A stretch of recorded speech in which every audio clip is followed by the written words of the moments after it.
Hello, community. I'm from Cuba, from a small town near Remedios in Villa Clara. Now I live here in Orlando, Florida, and I really miss it. Like before, when I lived on the island, or even later in Miami, there were always people with whom to share stories like this. Here, my friends at work are very good people, but it's not the same. They don't have that inclination to sit and listen to something like this. I suppose it's part of the Latin American charm.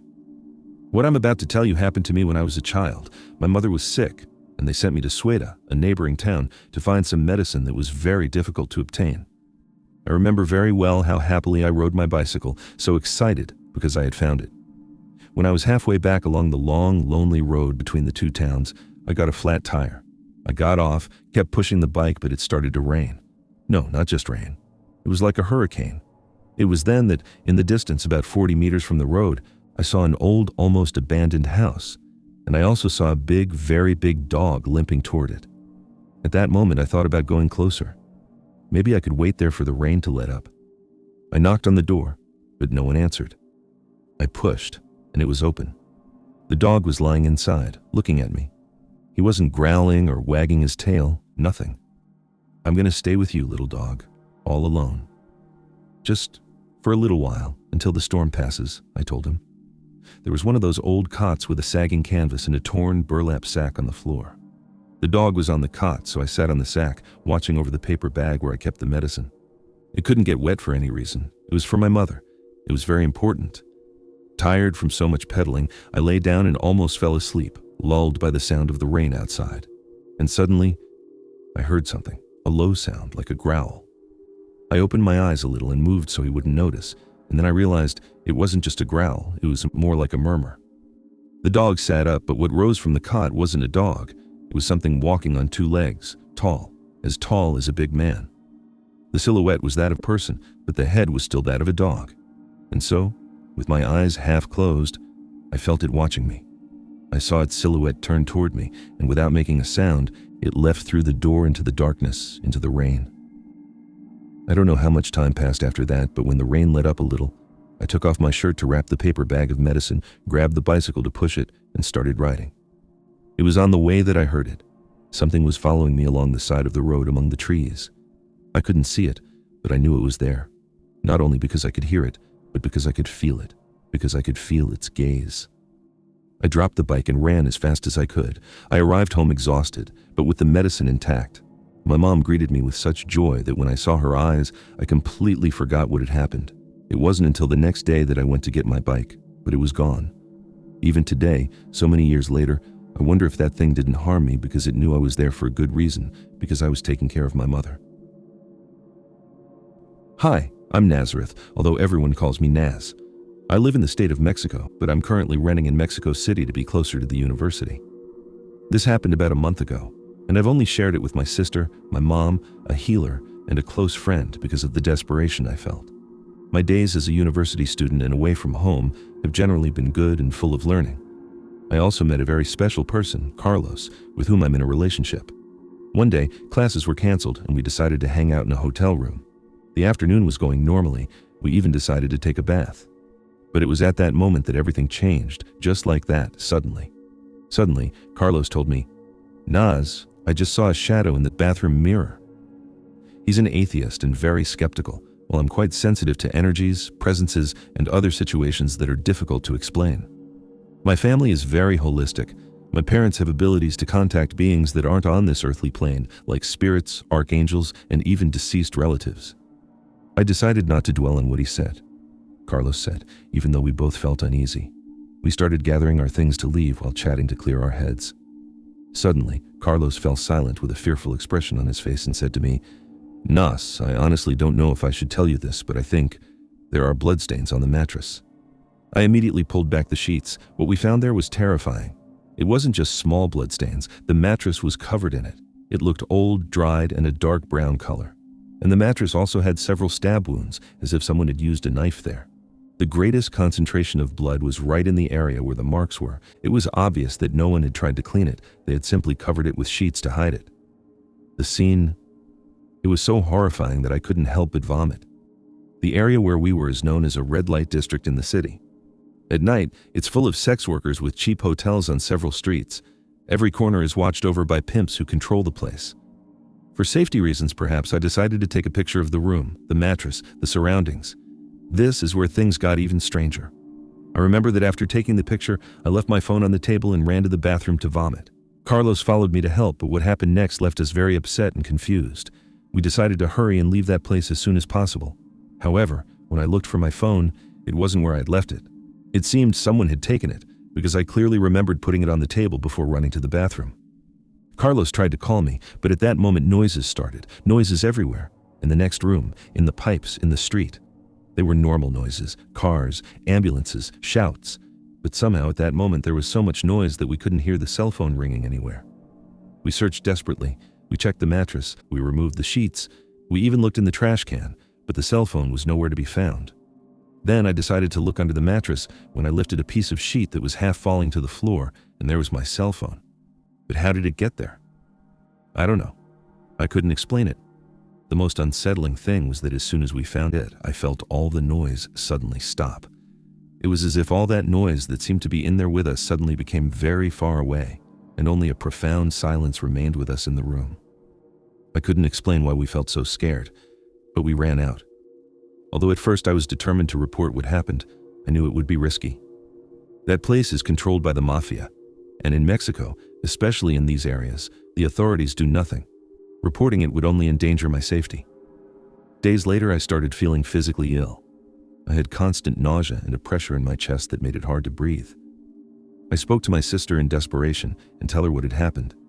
It was nighttime, and while I was telling her what had happened over the phone, I swear the lights in my room started flickering as if the power was about to go out. Suddenly, the call dropped, and when I tried to call her back, it immediately sounded like they had hung up, as if the call couldn't go through. 5 minutes passed without us being able to communicate. Finally, she started praying at home.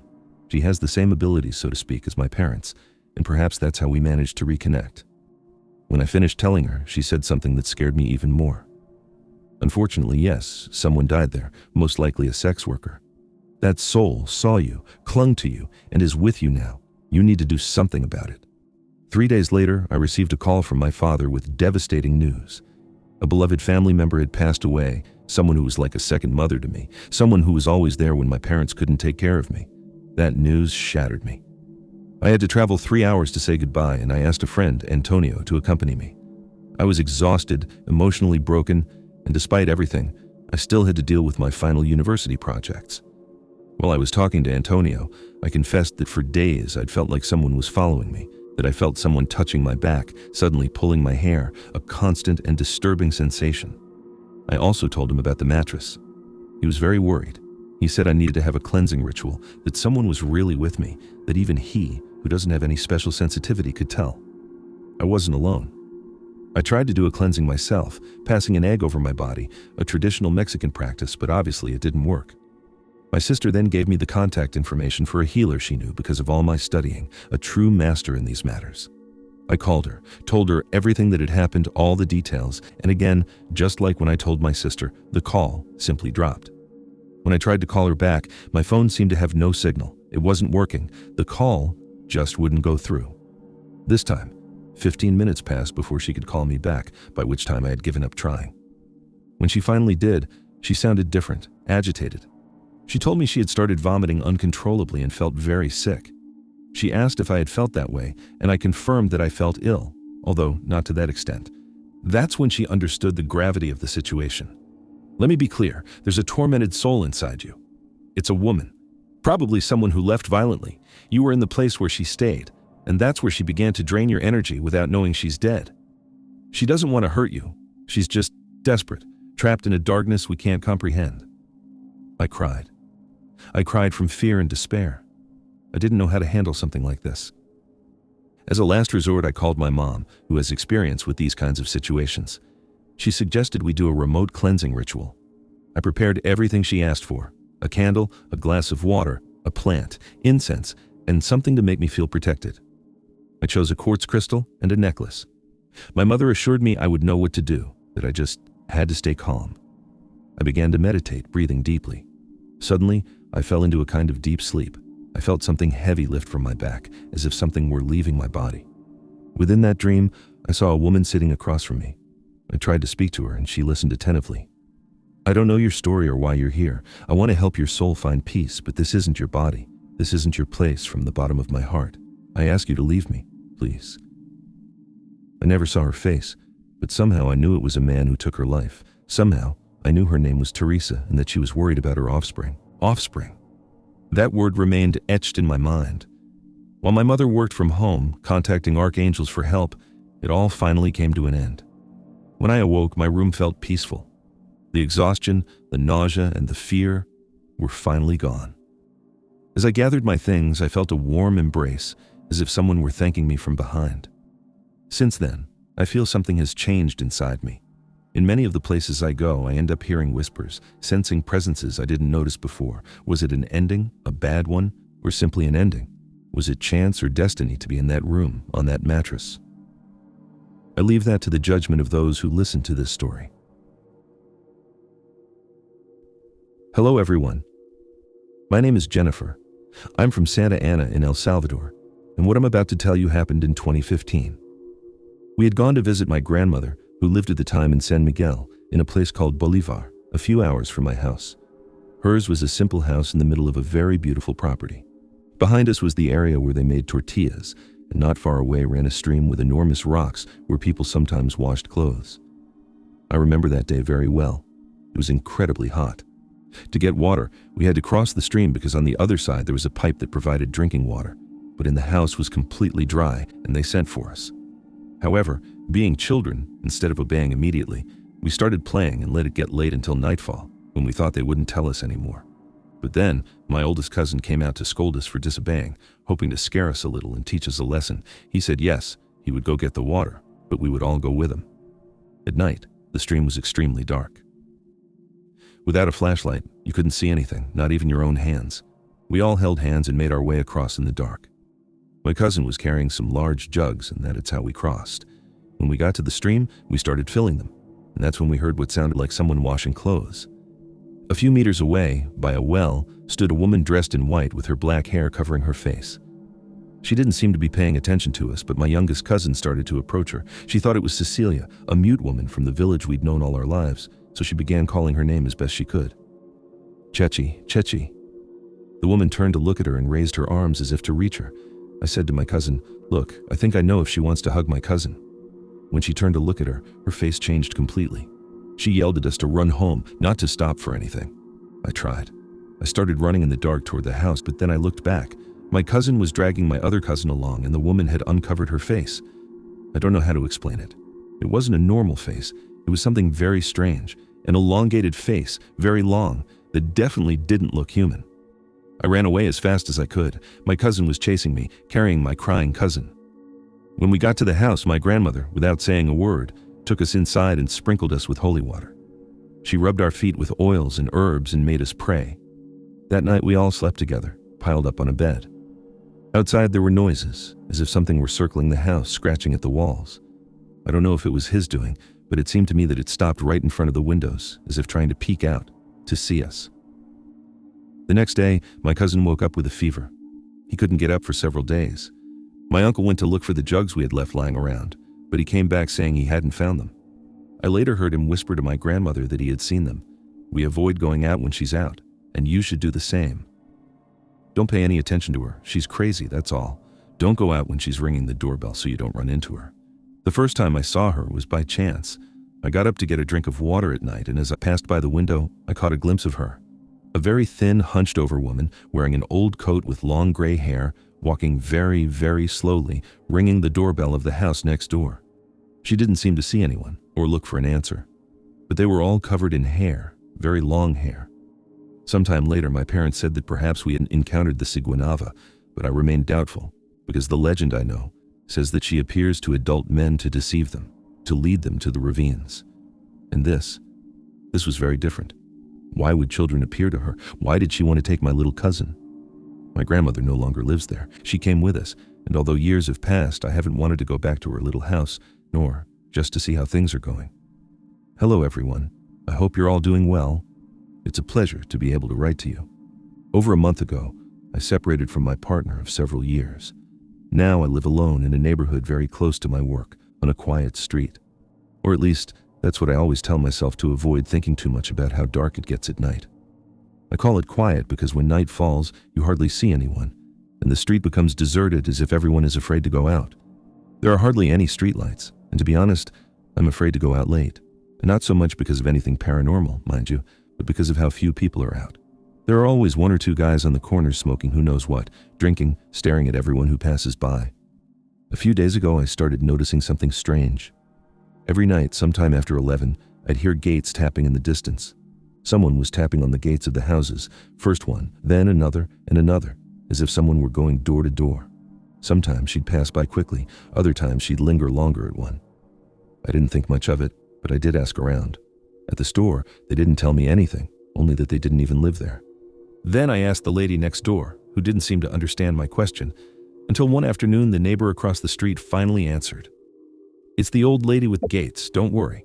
I think she's crazy and goes around tapping on all the gates on the street." "But who is she?" I asked. She shrugged. "No, nobody knows. She never talks to anyone." He would just tap as if it amused him. Eventually he started tapping on my gate too, as if he knew someone lived there. Always at night, always with that soft, barely perceptible tap, as if he had no strength.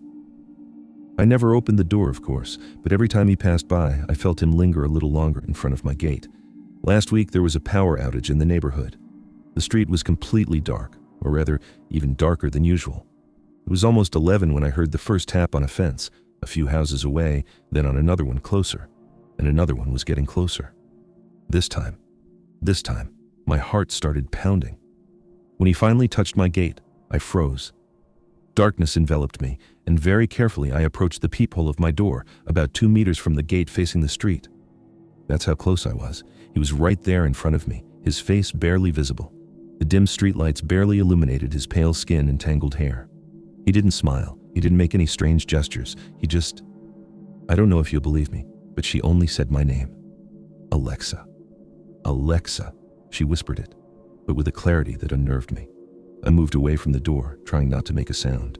I hid behind the sofa, waiting for her to leave, but then I heard her voice again, lower, almost pressed against the wood, as if she had jumped over the fence and was standing behind the door. At least, that's how I heard her. "I know you're there." I don't remember when I stopped hearing her. I don't remember if I touched my gate again or another one down there. I only know that I spent the rest of the night without moving, staring at the door, hoping she wouldn't come in. Since that night, I haven't heard the bars on the entire street, but for some reason, that doesn't reassure me. My name is Rafael, and I'm from a small pueblo in the mountains of Puebla, Mexico. I work as a long-haul truck driver on the route between Puebla and Nuevo Laredo. You see a lot of lonely, dark roads, and after a while, you stop jumping at every shadow. But what happened to me 3 months ago wasn't a shadow. It was a passenger. It was past 2 a.m. on a stretch of highway famous for being empty. No lights, no houses, just the black outline of the hills against the sky. My headlights caught a figure standing right on the white line of the shoulder, a woman dressed in a simple dark dress, her arm raised not to hitchhike, but with her palm out, as if to stop me. She wasn't looking at the road. Her head was tilted down, her long black hair covering her face. A cold dread, thick and immediate, hit my stomach. Every story my abuela ever told me screamed in my head, "Don't stop, never stop for her." But my foot was already coming off the accelerator. What if she was hurt? What if it was a real person? I'm a man of faith, and I couldn't live with the thought. I stopped the rig about 50 meters past her and watched in my mirrors. She was already walking toward the passenger door, her movements slow, stiff. She didn't run or wave, she just came. I unlocked the door. She climbed up into the cab in one smooth motion, settled into the seat, and pulled the door shut. The smell hit me then, not decay, but the dry, ancient smell of old soil, like a room sealed for a century. "Gracias," she said, her voice a dry whisper. She kept her face forward, that curtain of hair unmoving. "Where are you headed?" I asked, my own voice tight. "Just up the road. I'll tell you where." I put the truck in gear and pulled back onto the highway. The silence was absolute. She didn't fidget, didn't breathe heavily. I glanced over. In the green glow of the dashboard lights, I could see her hands in her lap. They were caked with dirt, as if she'd just clawed her way out of the ground. "You have family waiting?" I asked, desperate to hear a normal voice. "My children are waiting," she whispered.